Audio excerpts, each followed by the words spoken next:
No? Okay, you'll have a chance later also? Yeah. Oh, sorry.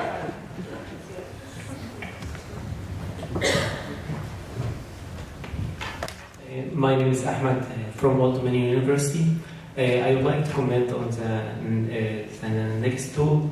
Based on my understanding, you are using the tool and Twitter API and the setup to detect the CDRI to create the collection on time.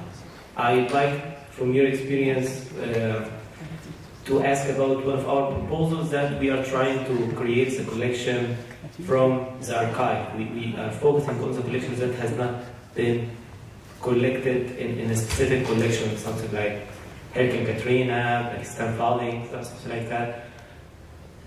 Do you think the Twitter API and system could give us a good CDRI to start to search in the archives that just has only URI local?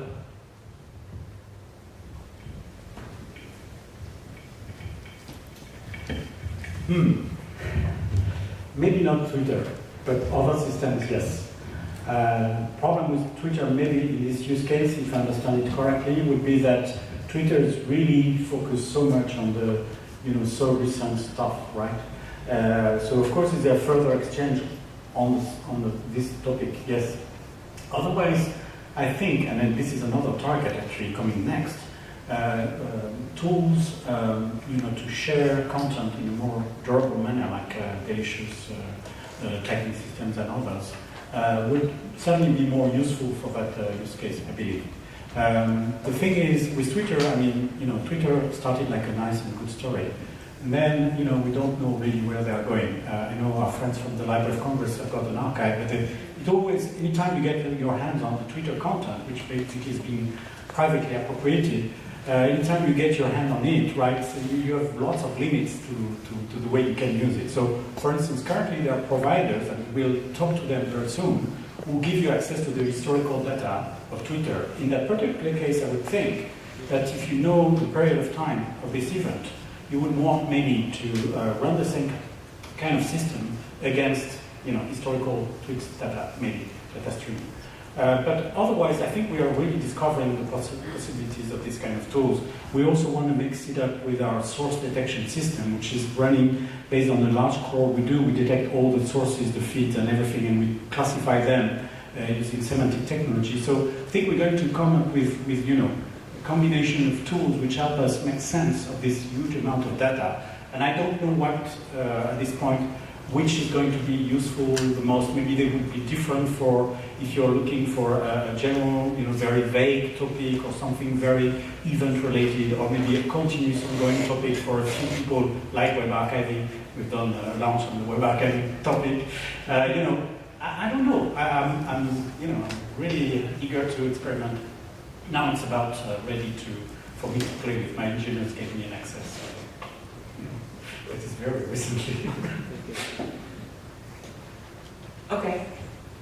We'll do one more, and then we'll have more chances for questions later also. Hi, Julian. Just a quick question. Whether you know that how many URLs are embedded in the Twitter feeds? I've heard statistics, Scott and others mentioned 20%. And last week in Amsterdam, there was a researcher from the University of Amsterdam doing a sampling and concluded it's only about 11.7%. Do you have any idea? Have you looked into that? We have not yet enough work with it to give you any insight. My guess is that it's very different based on the topics you're going to look at. So, for instance, what we can see at this point is as event-driven reaction like the Boston Marathon or topic-related community like web archiving are producing quite a lot. And I bet they are a bit above the average, but I have no proof of that yet. Okay, and also have you noticed any of the URLs you have discovered pointing to certain types of pages, content on the web? Yeah, not yet. Not yet. Okay. What we do is we figure out whether they are still on the topic, because the problem is really people tweet on average on 3 or 4 types of topics, if you can even classify them by topic. So it's very heterogeneous.